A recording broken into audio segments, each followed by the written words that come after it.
Well, hello, Max, and welcome to the Travel Podcast. Hi, Alex. Great to see you. Thanks for inviting me. You're welcome.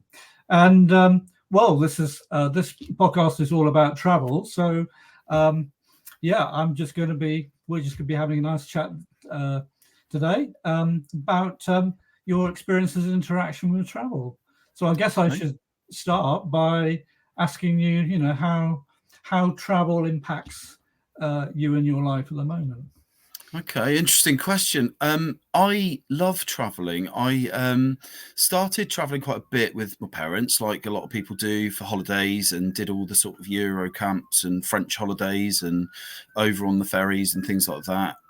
Traveled around the UK, seaside resorts and all the sort of holidays like that. But what really started it for me was I've got family in Australia, so my mum's sister lives in Australia. So when I was 11, my parents took myself and my sister and the whole family off on a family holiday to Australia, which was way beyond anything I'd ever done before. I don't think I'd even been on a plane before that. So flying Qantas to Australia, we stopped off in Hong Kong on the way.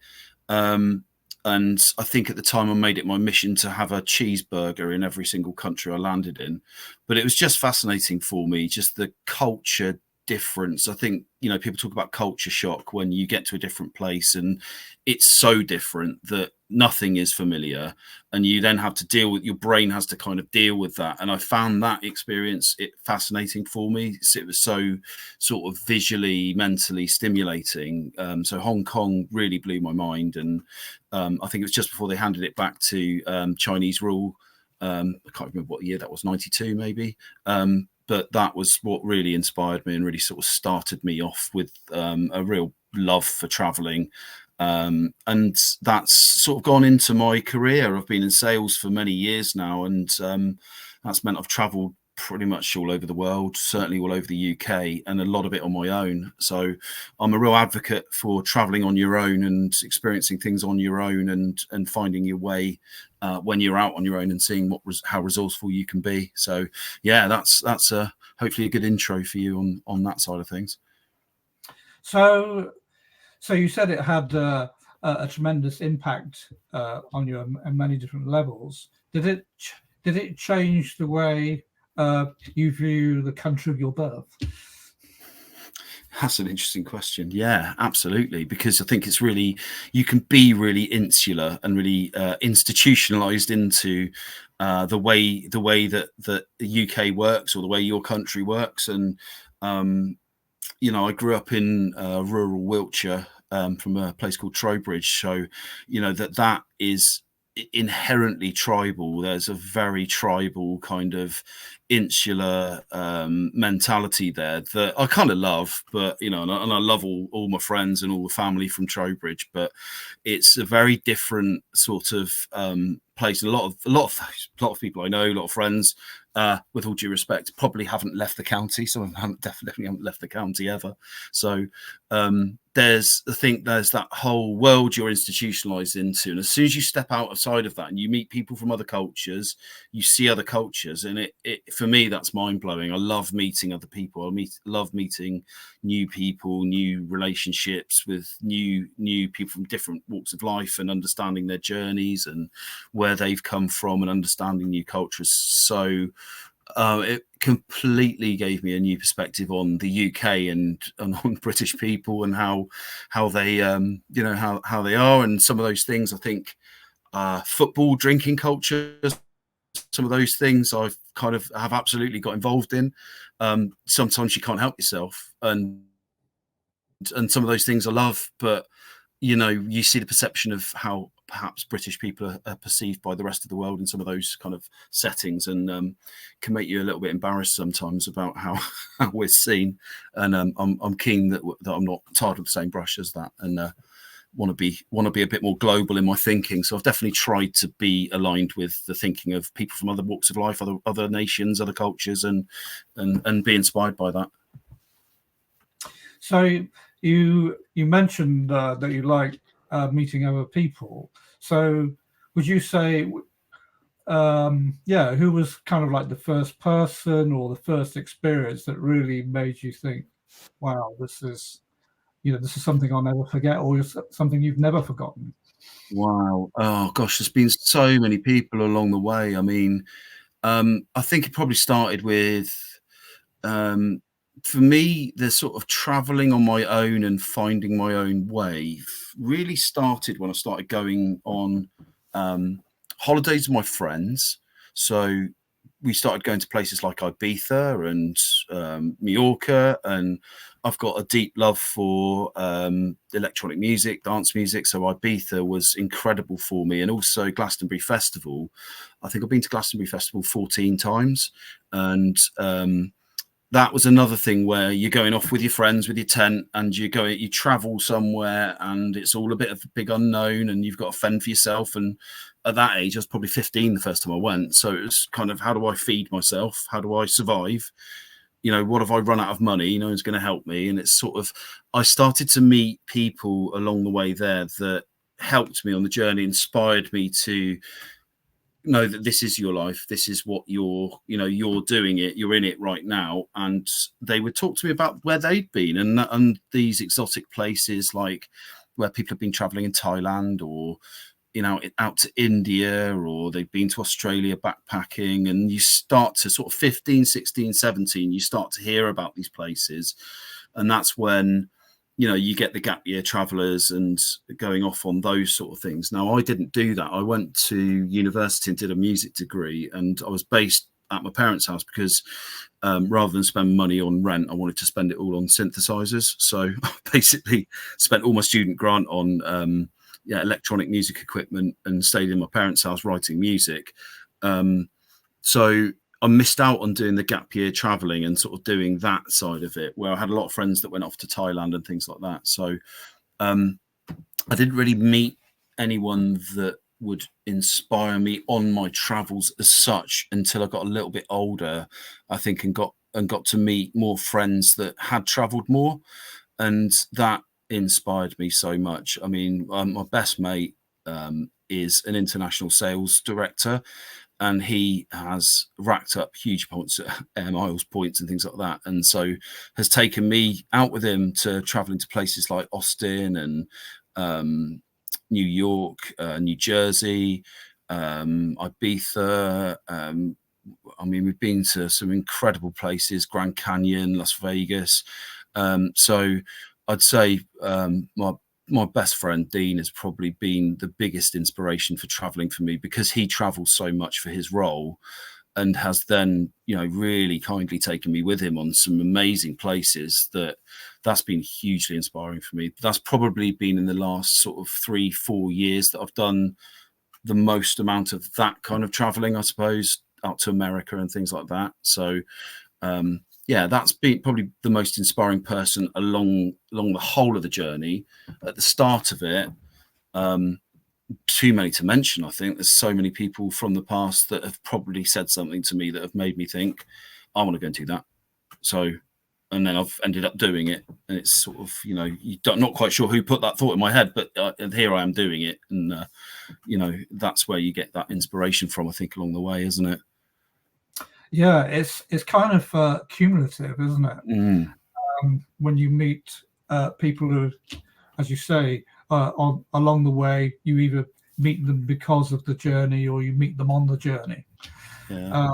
So I imagine some of the people you met then persuaded you that there were certain places or certain countries that you should go to, and you did something about it. Can you give me any examples of where that has happened? Yeah.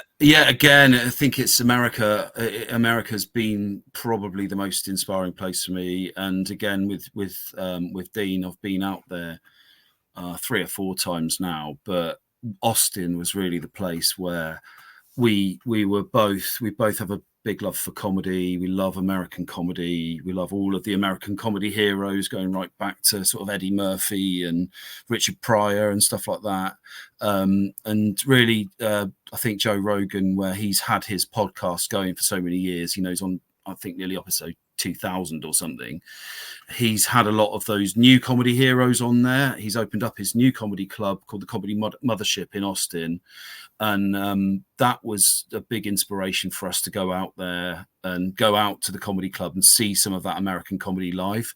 That was a really big thing for us. And it was my friend's 50th last year. So as his 50th tour, he took me and 4 other of my friends out there to Austin to the Comedy Mothership.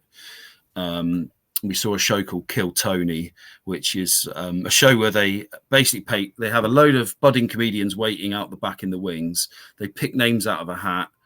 They call the name out. They get the comedian on stage. They've got a minute to make people laugh or not. Then you've got 3 very famous comedians sat next to them, and they'll tell them either it was good or not. And if it's not good, they will make the audience laugh about what the comedian didn't do. So it can be quite hit or miss for the person on stage, but it was absolutely brilliant seeing it. So that is been an inspiration for me. Anything to do with music. So a lot of people will say to me, oh, you have to go to Berlin, or you have to go to Ibiza, or you have to go to loads of different places because there's a techno festival there, or there's a music festival there, or there's a particular artist that's from there, or a particular club, or a particular scene. So tends to be my big inspirations are what takes me to places. So music and comedy, I would say, and food as well are probably the big 3 things that I've met people around those sort of orbiting around those worlds, and that's what's taken me to specific places to go and experience it. I think, I've got so many places coming into my mind now as I'm saying it, sort of like the Adriatic and Croatia as well, and to try the food out there, Italy and the Italian cuisine, absolutely amazing. And you forget the amount of places you've been to actually. So this is just making me have so many memories about all those traveling experiences that you have them and they're amazing, but then you always forget. And so you think back to where have I been? Oh, I went to America last year. I went to America 2 weeks ago, but do I remember that I went to Croatia? Do I remember that I went to sort of all the other places that just pop into my mind right now? It's amazing actually when you think, isn't it? Probably the same for you. I imagine you must have been all over the place. Travel leaves an indelible mark on you, and it sounds like America is a place that you feel a close affinity to. So yeah, does that mean you would describe yourself as well traveled within the US? Are there other places that you like? Yeah, absolutely. So I do think I'm quite well travelled actually, and having spoken to other people, they've said I'm well travelled. So that's why I think I'm allowed to say it, because I've had various people say, "Oh, you're quite well travelled, aren't you?" So I suppose I must be in comparison to those people I've spoken to, and probably compared to some other people, not so much. But I'm thinking back to, again, the culture shock thing of when you go to places that are so different. So another place that really inspired me was Peru. So I went to Peru, I think about 15 years ago now, probably, and walked the Inca Trail, had a bus ride right through the Andes, climbed up to some of the highest peaks of the Andes. And that was just absolutely incredible. I remember landing in Lima, and you sort of get into Lima city, and in the distance there's this huge great favela.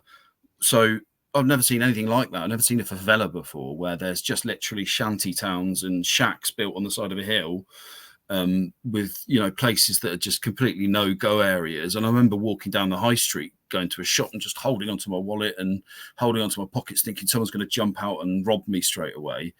But I think that's that culture shock, isn't it? Because you've got no frame of reference at all of what this place is going to be like. So I think America is less of a culture shock. I think because it does have things that we're used to. It is a different place. It's not the UK. They are different people. It's a different culture, very much so. But I think we're probably used to it more because we see a lot of it on TV, and we've grown up living with the US TV shows and movies and everything like that. It's familiar. So there's less of a shock. But somewhere like Hong Kong or Lima, it's so different that it just completely blows your mind. And then you have to kind of build up this mental resilience to go, well, actually, I'm not going to get robbed. I'm not going to die straight away. So actually, then you start to really, really enjoy it and really kind of get that the experience out of it that you wouldn't get doing anything else like it. So you would say then that we kind of, the people that don't travel as much as they could or perhaps should are in fact basing their their decisions and their outlook on what they might read in the media, but actually the reality is often quite different to what you expect. I mean, you mentioned Hong Kong, for instance. I wondered what it would be like in Hong Kong, but it is completely the reality was completely different to what I imagined, and Yeah. it's really going there that you actually get that a feeling for a place. I think if you read, it's a bit like Googling symptoms for a health problem. I think if you read it online, you'd never go anywhere, you'd never do anything, and you'd think you'd got the worst diseases in the world. And it's like looking up the most dangerous places to travel, and then not going there because you've read that. I mean, it depends. I think how street smart you are, how kind of aware you are of your surroundings, of people around you. I mean, certainly going back to Glastonbury Festival, back in the sort of 90s, 2000s, it's a pretty lawless place. Not like the thing you see on the TV now. It was very much a free-for-all, an absolute free-for-all, where people, hundreds of thousands of people would get in, lots of robberies taking place, lots of tents getting robbed and things like that. So you, even from that age, start to get a bit of street smarts about you, about where you put your wallet and where you keep your valuables and what you have on you. And I think you start to learn that street smarts, and it gives you that confidence when you're out traveling on your own to make sure that you're not going to mess yourself up by leaving your passport somewhere or leaving something vital somewhere. I think that can get frustrating when you're traveling with other people that aren't as street smart and they do it, and then you have to deal with it. But that's life, and that's where you can help people to come on the journey with you. But I think if you've read everything about places, it would put you off and you'd never go there. I think, what did I see? A program about Fraser Island where some of my family have been many times. Some of my wife's family lived out there. They always go out there for holidays. And then you see a YouTube video that says Fraser Island, the most dangerous island on the planet.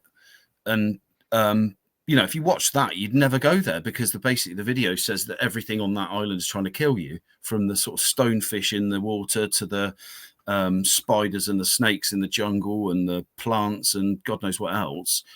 But they all love it. So it's the most beautiful place they've ever been to, and they love going there, and they go back there every year and all that sort of stuff. So I suppose you've got to have your wits about you. If you go and go steaming off into the jungle and start putting your hands in underneath rocks and stuff like that, then you're probably going to get what you asked for. But I think if you do your homework, if you're sensible, about the place, you do your homework, then most places I've been to have been absolutely beautiful. My brother-in-law's from Tel Aviv. Again, my sister went out for the first time there, had massive trepidation about going out to Israel before all the conflicts and stuff has been going on at the moment, but was really kind of like apprehensive. Came back and said it was absolutely amazing. Beautiful place, wonderful people, lovely food, really welcoming. And I find that that's generally the experience of most places I've been to. Even when I went to Peru, I went out to Lake Titicaca, which is the highest lake in the world, I think.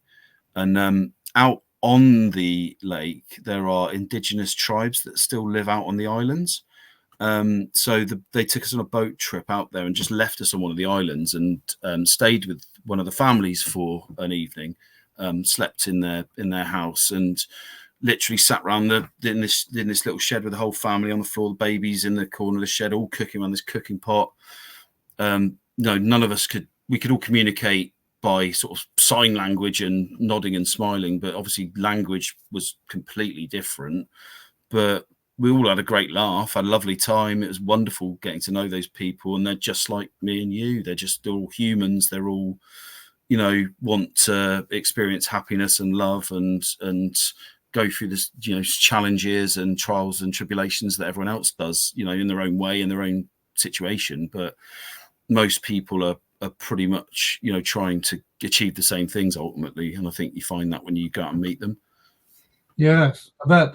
So it's interesting you bring that up, because one of the things I'm hearing increasingly is that that modern day travelers, they're not only looking for experiences, new experiences that would, say, differentiate from young people going to Ibiza, for instance. Not that I'm mocking Ibiza, it's a lovely place. But they're not only looking for experiences, they're looking to actually get real connections with the destinations and countries.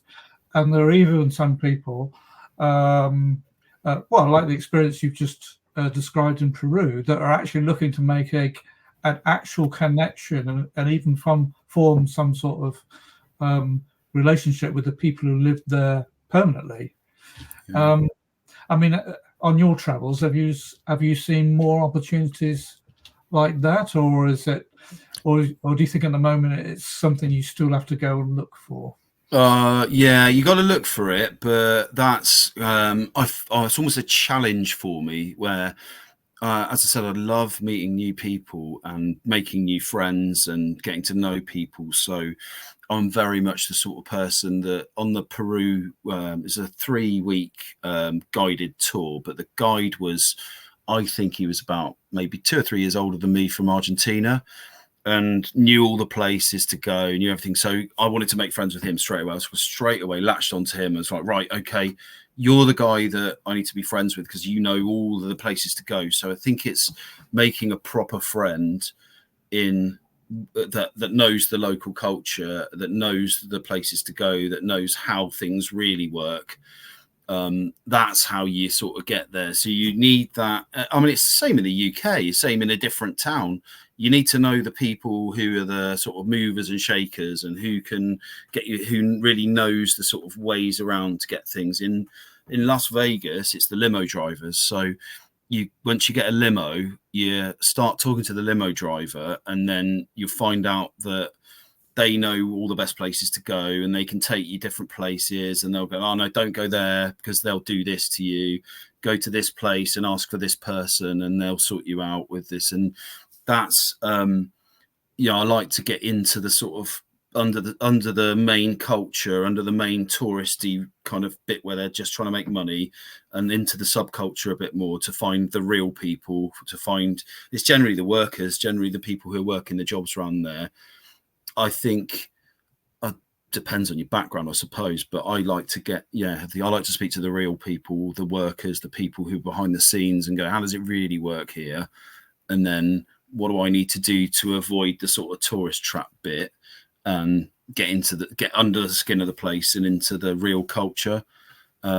Certainly music, clubbing, DJing, going to sort of the more kind of electronic music events that I would go to allows you to sort of access people that are more in the subculture, and that gives you a completely different insight into somewhere. It's, you got to know the local and get to know the locals, haven't you? And really kind of go, all right, well, the tourists are over there doing that.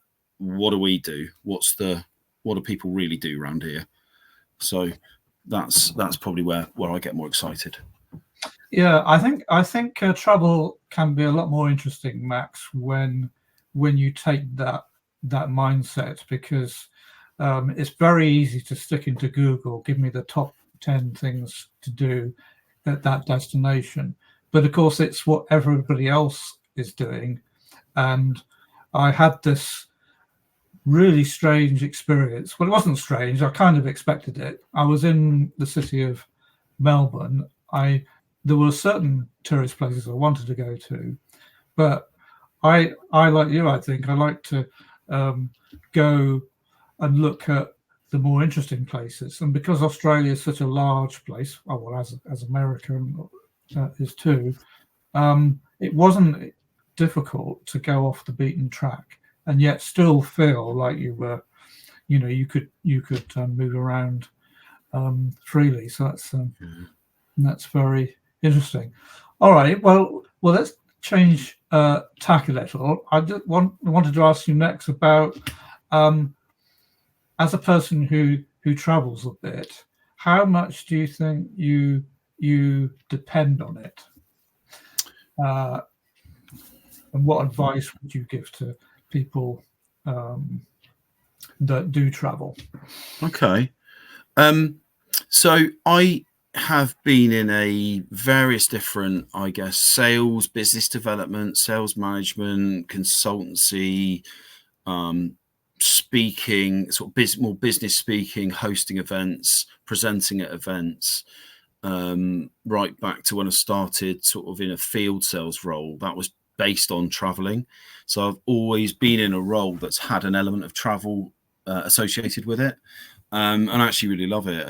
It's a part of any role that I kind of need. As much as I'll sort of moan about when I was in national sales doing 35,000 miles a year and in the BMW up and down the M5 and wherever else, I still quite liked it. I still love that time when you're out on the road with the music blasting and the windows down, and you're thinking, and especially if you've just come away making a great sale as well, and you've got a 2-hour drive and you can just, put the windows down. It's great. And I really loved that part of it. And I think it's a sort of necessary part of my life. I think, going into your question, I do need it. I do need an element of travel. I get excited by the prospect of moving on, going somewhere different, seeing something different. I get cabin fever if I'm stuck in the same place for too long. The pandemic, I think I got really into sort of working from home in the pandemic and really into my office and really into just that bubble. But I still loved it when that screen popped up and it was someone from a different country or someone from in a different time zone or someone who's got a different experience, and it's sort of like suddenly that window to the world opens up again, and at least you can have a bit of an experience of traveling, even if we're really just on a video call. But I think as soon as restrictions were lifted and things got back to normal, I couldn't wait to get back out there and get back out on the road and get back out on my own traveling.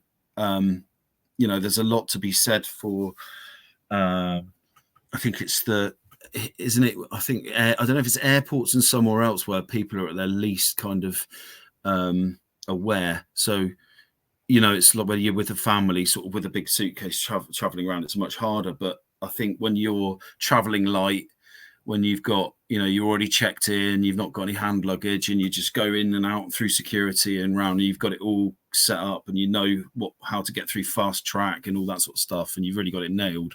This can be so much fun. And it's just I do need that. I need that inspiration of knowing what's the next thing I'm going to do. It's just funny how with America, I just had that thought in my mind of, God, I'd really love to go. I'd really love to go to America. I really want to go again. Really would love to go. And I kept thinking like that, and suddenly I was going. Yeah. Something happened, and suddenly it was almost like I'd manifested going. I know it sounds a bit sort of airy-fairy, but I do believe you kind of are a bit of a representation of the thoughts you put out there. So that was one that worked for me.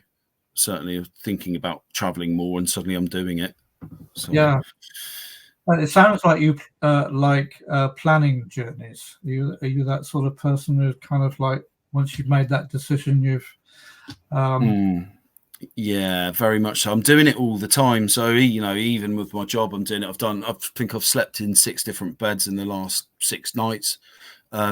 Literally, I'm going from hotel to hotel. I was in Manchester on Monday, Warrington, back down to Fareham and South Downs. And, again, even that, I'd never been to the South Downs before until I've been to sort of Winchester, and that's sort of area, but just discovering the countryside down around Petersfield and that part of Hampshire, absolutely stunning. Never knew it existed before. I've always just driven past it on the A34 and got to Portsmouth and sort of seen it in the distance. But even in the UK, there's so many beautiful places to see. And I think on the road selling has taken me to so many different places, and there's still so many more to see. I think there's so many places I thought I'd never end up at, but I've been to them. I've got one of my customers at the moment is in Lowestoft, and for me, it's the most easterly point, I think, of the UK, but it's a good 5-6 hour drive for me from where I am in Wiltshire. And, I'd never thought I'd go there, but I've been there, and I've now got a real, I think, sort of mysterious fascination with the east coast of the UK. So it's that inspires me as well. I get really fascinated by architecture and buildings and wanting to see particular structures. I was up in Leeds for a meeting about 2 months ago, and I just happened to watch a YouTube video in the hotel room the night before of Fred Dibner. And Fred Dibner in this video is climbing up this huge, great tower like he does in Bradford. And I thought, it's only down the road. So I literally went out of my way to go and find this tower in Bradford, just so I could take a photo of myself standing next to it, and went to go and see it. And I'm flipping it, can't believe Fred climbed up there with his ladders and sort of just a bit of rope.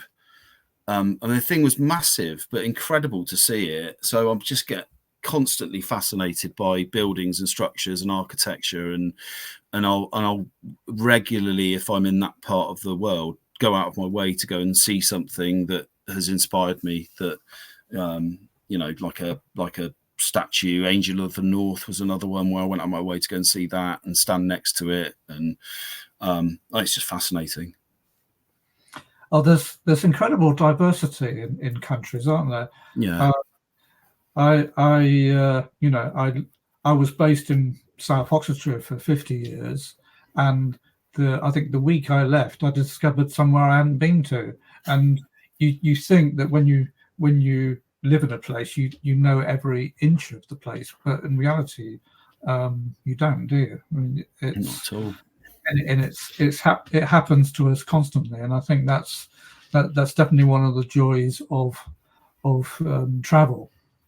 Now, in terms of how we interact with the travel industry itself, you dropped a little hint for me a sentence or two ago when you were saying about when you go through airports, it's the one place where you see people who are lost or are easily distracted. So what would you say are the things that you've learned along the way that makes you feel like you're a smarter traveller? What advice would you give others? It's a really interesting answer, this, because this is how my life experiences have sort of shaped me to be like this. So I was in a field sales role where my manager was an ex-army instructor. So when we went out on the field to sell stationery, we would literally have to have our calculator in the right pocket, our price list ready to go. Everything would have to be sort of military precision, shoe shined and all that sort of stuff. And I'd come from doing a music degree, so I wasn't used to being told to do that in that sort of way. But I had been in the Cubs, and in the Cub Scouts, I got to being a sixer, which is pack leader. So that was the start of a kind of, it's not quite military, but it's that organization of your surroundings and your kit and your essential items. So I think they were two sort of life experiences that really gave me that sort of pseudo military organization where I like to have everything laid out, everything in the right pocket, in the right place, so I know it's all to hand all the time. And that for me has been a real help in traveling. So I've kind of got it all to hand. I know where it is, I know it's all organised and in the right place, and then you can navigate through the airports and through the travel situations a lot quicker. But you got to be prepared. So it's going back to the Cub Scouts and being prepared, I think, is what set me up for that kind of making sure I could get through the travel experience without it being too stressful. I think also knowing how to occupy yourself when you've suddenly got more time on your hands than you expected is a real key skill to have. I've always got my laptop with me. I've always got a book with me. I've always got lots of music with me. I've always got something I could do. So if someone said to me, right, you're going to be stuck here for the next 5 hours, I could straight away sit on the floor and go, oh, great. I've got 20 different things I can get on with that I've been waiting to do, to catch up on, to do the next part of. So I'm glad of that time. So if a flight gets delayed, I remember I was in New York when the Iceland volcano happened. I think this must have been about 15 years ago, maybe 20 years. Yeah, that's it. And the flights all got cancelled. So suddenly you're stuck in New York and everyone's going, oh my God, what are we going to do? We're not going to get home. And I'm like, oh, great. I've been meaning to read this chapter of this book. Couldn't wait to get on with that. So I'm quite happy if someone says to me, you've got to sit there for 4 hours because what you thought was doing has been cancelled. I'm fine with that. I can quite happily occupy myself for as long as I need to. I think that's a real key skill you got to have, because you see people who've not experienced that before and it's like the world's ending, and it's kind of like, well, you're just going to be here for a few more hours and, get over it. I think that's a good lesson to learn, Max. One that I was faced with a few times, and I think once it's like a balancing act, isn't it? I think once you experience the emotion of not having something to do, or feeling a bit lost or a bit lonely or disconnected, you suddenly that fear of being in that situation again makes you much better prepared future. Yeah. So would you say that you've had any interactions with the whole travel experience which made you feel like, oh, that could have been better, or that particular, this is not a naming and shaming podcast, but I'm just oh yeah, I've got a few. Yeah, first one, Grenoble Airport. So Grenoble Airport, if you know it, is at the foot of the Alps. So that's where I'd say probably 80-90% of the ski traffic, snowboard traffic will fly in and out of. And it's always about a 2 to 3 hour journey on a coach from whatever Alp you're going to. Is it Les Arcs or Chamroux or the Deux Alpes or any of those sort of destinations from there. Obviously, it's sort of you can fly to Geneva and some of those other places. Grenoble Airport is tiny. I think it's got one runway and a very small sort of shed. And most people are doing ski holidays sort of 7 days, 5 days. So pretty much all the flights are on the same day. I've never seen anything like it, with the sort of the amount of people just sat on the floor on wherever they could be, just sort of waiting for flights. Loads of stuff was cancelling. Depends if there's snow on the runway. Depends if what the weather's like. They've got to fly in through the Alps and in low, because Grenoble's on the ground below the Alps. But obviously they've got to go through all of that weather to get there. Just an absolute shambles. It's an absolute nightmare. So, waiting there for hours and hours to find out what you could do. There's nothing to eat. There's no real cafes or anything there. So that's probably the first one I've experienced that could have been better. And the real one at the moment, I'm sorry to say, is the rail service in the UK is just, a real lottery. I used to love going on train journeys. I still do. I still love when you're on the train journey. When you're on the train, you've got 3 or 4 hours ahead of you, no changes, and you've got a window seat. It's the most wonderful thing in the world, but that is quite rare these days. The amount of times lately I've got the train back down from Birmingham, New Street to Bristol or something like that, and you think it's going to be a a 5, 6, 7 coach high speed train, and you get 2 coaches turn up that are already packed, and then you've got another 500 people on the platform trying to squeeze into a train. That's kind of normal now. That's sort of what you expect with most train journeys, and they keep putting the prices up, so you're paying more and more for a worse experience. So it's really put me off sort of long distance cross country train travel at the moment. I went up to Manchester, as I said earlier this week, and I had a problem with my eye, so actually I shouldn't probably have driven it, but the thought of getting on the train was enough to put me off and get me on the motorway. So that's probably the two. I suppose Grenoble Airport is probably a bit unfair. I'm sure they've sorted it out now, but I think the train service in the UK, especially when you've experienced stuff like the U-Bahn and the S-Bahn in Berlin, and even the SNCF in France, and some of the US train services, it's just, you're reminded of how it's supposed to work. Yeah. No, I think you're right. I mean, I've been on the Swiss railways, and I was absolutely blown away. Well, in fact, before the pandemic, I deliberately chose Air Swiss because I read that they did airline to hotel luggage service, and it was absolutely phenomenal. I just checked my bags in at Heathrow, and they showed up at the hotel, and then vice versa. And the other thing I couldn't believe until I actually saw it was when you change trains on Swiss railways, the main stations. I went from Zurich to Basel, then to Interlaken. At Basel station, they actually told me not only what time my train would arrive, but what platform it would arrive on and where the door would stop. And I was looking at my ticket, which told me I only had 6 minutes to change from one train to the other. And I just thought, well, this is ridiculous. It's never going to happen. But there it was. My train arrived on time, and I stepped into what it was like a conveyor belt. And there were people lots of staff on the train who, showed me to my seat and brought me my favorite coffee or whatever it was. And it was like you described.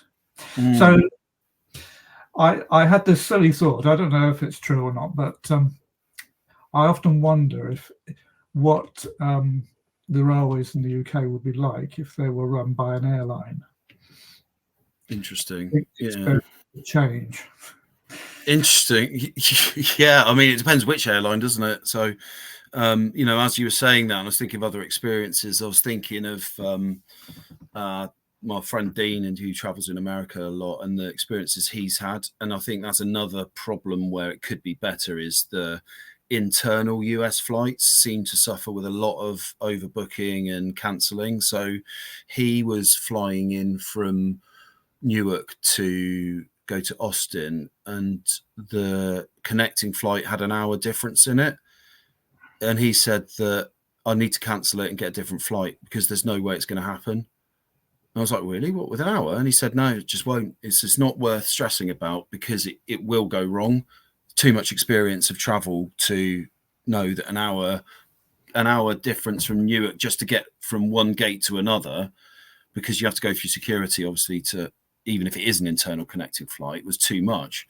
So, it depends which airline is going to run it.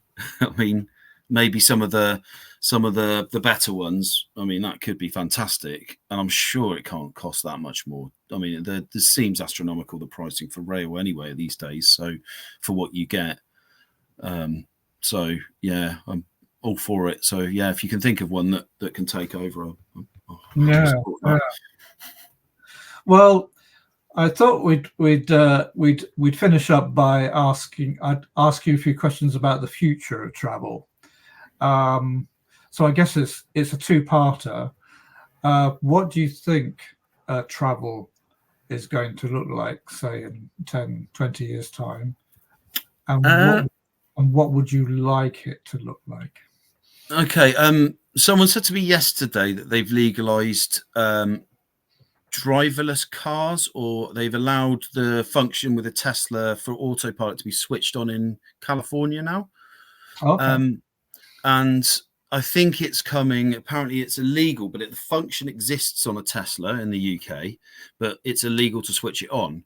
But there's a lot of cars now that have assisted driving mode, so you literally just have to keep contact with the steering wheel. Someone was telling me yesterday that they just have their knee on the steering wheel, and then as long as their knee's in contact with the steering wheel, the car would just basically drive itself.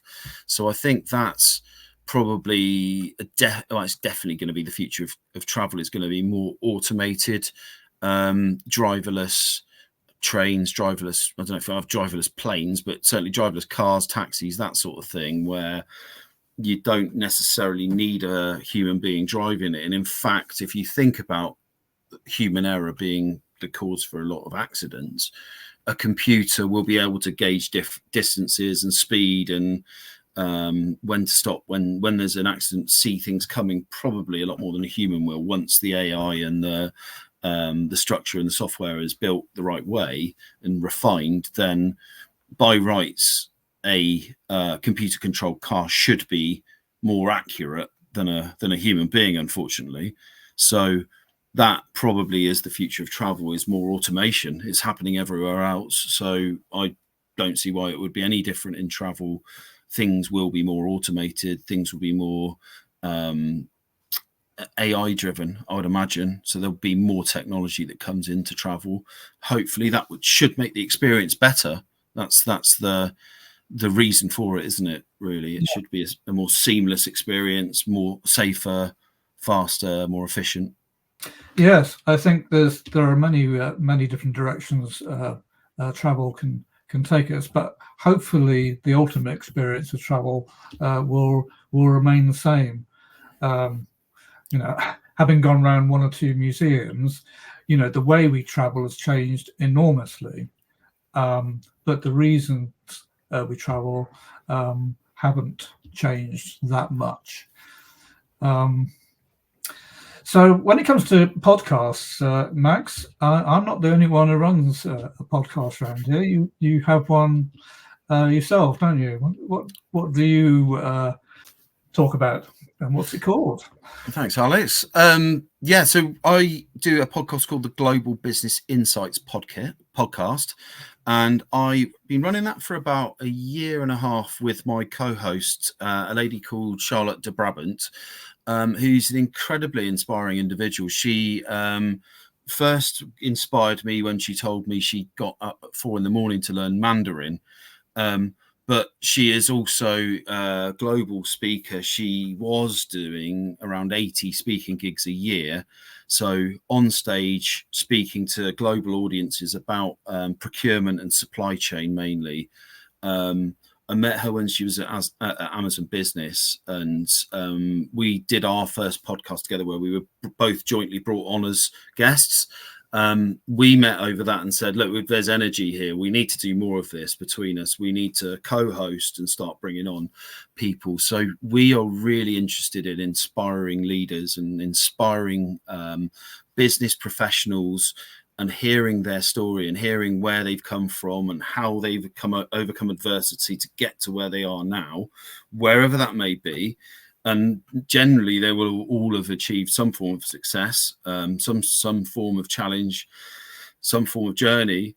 It's been incredibly inspiring hearing about all of that. Now, Charlotte has got unfortunately diagnosed with breast cancer about a year and a half ago as well, just as we started it. We've done several podcasts on her journey through breast cancer. She's actually got one of the rarest forms in the world. They've had Harvard Medical School has actually written a case study on her now.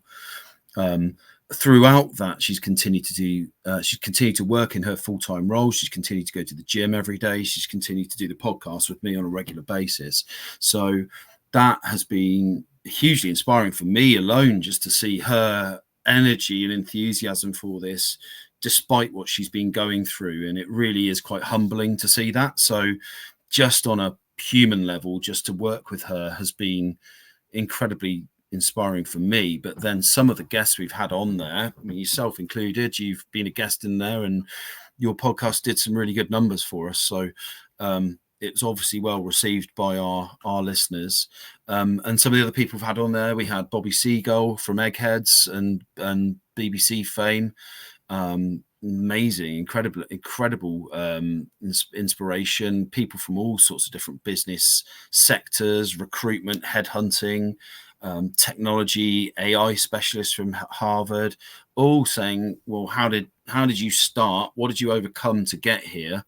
And how did that journey go for you? We literally just done a podcast with a guy called Steve Judge, who has had a near fatal car accident and managed to win an Olympic gold medal several years later after overcoming that particular challenge. He's now a motivational speaker. I mean, incredibly inspiring. And just every time we do it, no matter what you're feeling in your day and how things are going for you personally, as soon as you get into one of those podcasts and you hear from one of those people, it puts you on such a high, because you're kind of like, I know this stuff, but I've forgotten to tell myself this today. I've forgotten to do the things that really motivate and inspire me to continue on my journey. And now I'm right back in there hearing from these people. So, I mean, it's been incredibly inspiring doing it. And, I love doing it. It's been brilliant. It's not something I expected to be doing. As you know, we're on this podcast now. There's more and more people doing it, but having these kind of longer form conversations where you can get into some of the detail and get to know people. Even with me and you, we've had lots of conversations, lots of meetings, but it's probably the first time we've really had a more in-depth conversation and some quality time to really discuss things in more detail. I think it's brilliant. So yeah, Global Business Insights podcast, available on LinkedIn mainly, but on all the major streaming sites. And I think we're about episode 25 now. So yeah, next one's coming out next Friday. Ah, well done. And well, I think it proves, Max, that we're all on the journey of some kind, whether it be physical or a journey of self. It's there are a lot of amazing stories and people to learn from, and travel is one way to get connected with people like that and to have similar experiences. Well, it's been absolutely amazing, Max, to have you on the Nifty Travel podcast. No problem. We've had an absolute blast, and well, thank you very much. You're welcome. Absolutely loved it. Thanks again for the invite, Alex, and all the best to you. Look forward to seeing you again soon. All righty. Same to you, Max. Okay.